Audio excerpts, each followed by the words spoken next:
ফাতেমা রাদিয়াল্লাহু তাআলা আনহা একদিন ফজরের নামাজ আদায় করার পরে অসুস্থ অবস্থায় শরীরের মধ্যে জ্বর ছিল। এই জ্বর নিয়ে সংসারের যত কাজগুলো ছিল সবগুলো তিনি নিজভাবে আদায় করলেন নিজ হাত দ্বারা। সকল কাজগুলো যখন গোছাইতে লাগলেন, একদিনই সংসারের কাজগুলো গোছাইতেছে আর চোখ দিয়ে ঝরঝর করে পানি প্রবাহিত হইতেছে। আলী রাদিয়াল্লাহু তাআলা মসজিদ থেকে নামাজ পড়ে যখন বাড়ির মধ্যে আসতেন, কিতাবের মধ্যে বলা হয়েছে ফাতেমাকে দেখে আমিও কান্না করতেছি আর বলতেছি, রে ফাতেমা, কোন কারণে তুমি এইভাবে কান্না করতেছো? কিসের কারণে তুমি কান্না করতেছো রে ফাতেমা?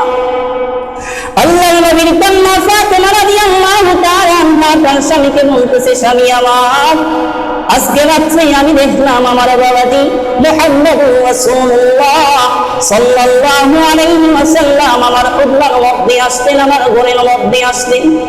আব্বাজি এসে কি যেন তালাশ করতেছে, তালাশ করে না পেয়ে উনি চলে যাইতেছেন। আমি পিছন দিকে দিয়ে ডাক দিলাম, বাবা আপনি কেন আসলেন, কি তালাশ করলেন? আবার আপনি নিজে নিজেই চলে যাইতেছে। ও আলী রাদিয়াল্লাহু তাআলা আনহাকে ফাতেমা রাদিয়াল্লাহু তাআলা আনহা বলেন, ও আলী, নবীজি যাওয়ার সময় আমাকে বলতেছে, রে ফাতেমা, আমি তো তোমাকে তালাশ করার জন্য ঘরের মধ্যে আসলাম। ফাতেমা রে, তোমাকে তো তালাশ করে আমি পাই নাই, তোমার তালাশে আমি তোমার ঘরের মধ্যে আসলাম। আলী রাদিয়াল্লাহু তাআলা আনহুকে ফাতেমা রাদিয়াল্লাহু তাআলা আনহা বলেন, ও স্বামী আমার বাবা চলে যাওয়ার সময় আমাকে বলতেছে, রে ফাতেমা, আজকে তুমি তো রোজা রাখবে, তুমি রোজা রাখার যে সেহরি খাইবে আলীর ঘরের মধ্যে, আর তোমার ইফতার করা হয়, ইফতার করতে হইবে আমি নবীর সাথে জান্নাতের ময়দানে। এই কথা বলার পরে আলী রাদিয়াল্লাহু তাআলা আনহু বুঝতে আর বাকি রইল না, নবীর কন্যা ফাতেমার দুনিয়ার মধ্যে বেশি দিন থাকবে না। আলী রাদিয়াল্লাহু তাআলা আনহু জানতেছেন, ফাতেমা রাদিয়াল্লাহু তাআলা আনহা কাঁদতেছেন।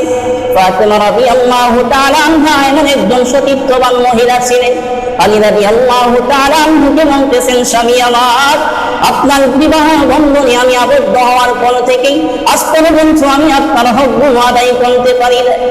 হাসরের ময়দানে আপনি যদি আমার নামে আল্লাহর কাছে শামিল হয়ে আমাকে যদি আপনি মাফ না করেন, দূর জাহানের সরদার সাইয়্যিদুল মুরসালিন খাতামুন নবিয়্যিন মুহাম্মদ আরবি সাল্লাল্লাহু আলাইহি ওয়াসাল্লাম আমার বাবা আমার কোমরে হাসনবাসীদের সামনে লজ্জিত হইবে।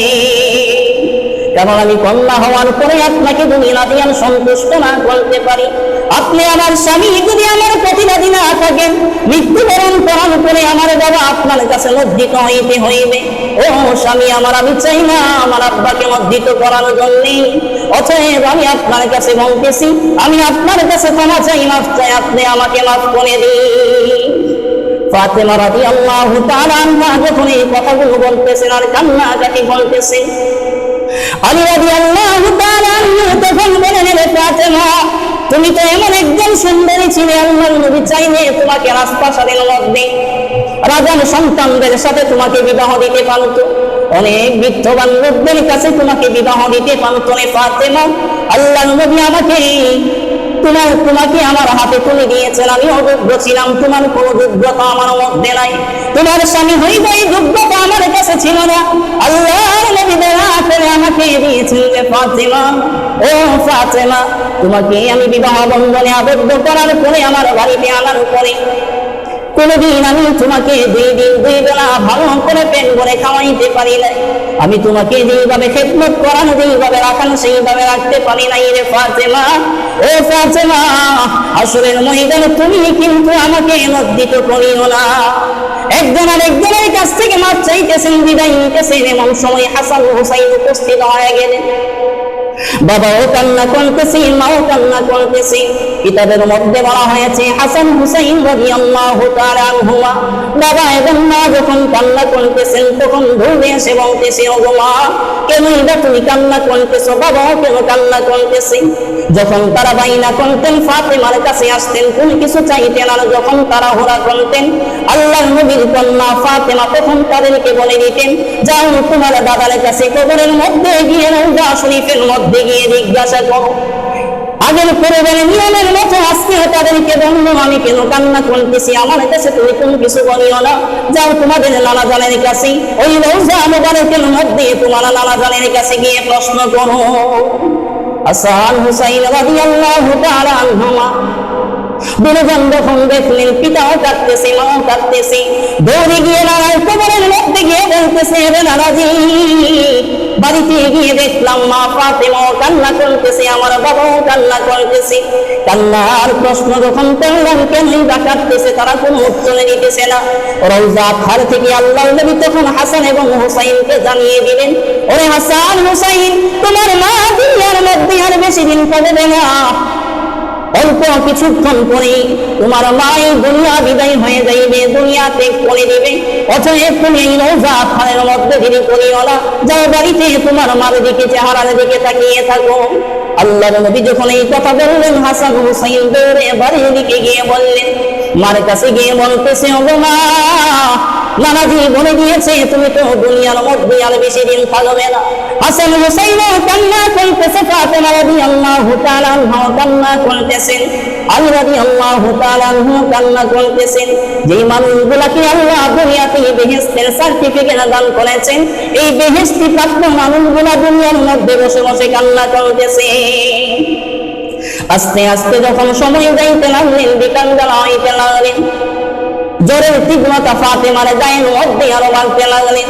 সন্ধ্যার সময় যখন মৃত্যুর সময় ঘনিয়ে আসলো, এই দুনিয়া থেকে যখন ত্যাগ করবেন, দুনিয়া থেকে বিদায় নিয়ে যাইবেন, ফাতেমা রাদিয়াল্লাহু তাআলা আনহা স্বামীকে বলতেছেন, স্বামী আমার, আমি আপনার কাছে কয়েকটা কথা বলে যাইতেছি। এক নম্বরের কথা হইল, আমি নবীর কন্যা ফাতেমা যখন মৃত্যুবরণ করব, দুনিয়ার কোনো মানুষের কাছে আমার রান দিবেন না, দুনিয়ার কোনো মানুষ যাতে আমার জানাজার মধ্যে উপস্থিত না হই, আপনি আপনার সন্তানগুলোকে নিয়ে আমার জানাজা দাফন করে দিবে। আলী রাদিয়াল্লাহু তাআলা আনহু বলতেছেন, ফাতেমা, কেন আমি তোমার খবরটা দুনিয়ার মানুষের কাছে বলবো না? তুমি নবীর কন্যা, তোমার জানাজা করার জন্য অনেক মানুষ তো উপস্থিত হওয়ার কথা। কেমন মহিলা ছিলেন, জান্নাতি নারী, এমনিতেই আল্লাহ তাআলা তাকে বানাই দেয়।